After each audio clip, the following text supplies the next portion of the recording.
நபி சுலைமான் அலைஹிவஸல்லம் அவர்கள் இஸ்ராயீல் வம்சத்தில் தோன்றிய பிரசித்தி பெற்ற நபி ஆவார். நபி தாவூத் அலைஹிவஸல்லம் அவர்களுடைய மகனான இவர்கள் மாமன்னராக விளங்கினார்கள். சுப்ஹானல்லாஹ். பாலஸ்தீனம், சிரியா ஆகிய நாடுகள் இவர்களுடைய ஆட்சியின் கீழ் இருந்தன. கிழக்கே ஈராக்கில் உள்ள யூப்ரட்டிஸ் நதியிலிருந்து மேற்கே எகிப்து வரை அவர்களுடைய ஆட்சி வியாபித்திருந்தது. சுப்ஹானல்லாஹ்.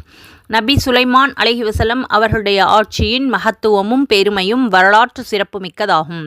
நபியாகவும் மன்னராகவும் திகழ்ந்த நபி சுலைமான் அலைஹிவஸல்லம் அவர்களுக்கு ஜின் இனத்தார்கள் கட்டுப்பட்டு இருந்தார்கள். விலங்குகள், மலைகள், காற்று முதலானவற்றையும் அல்லாஹ் அவர்களுக்கு வசப்படுத்தி கொடுத்திருந்தான்.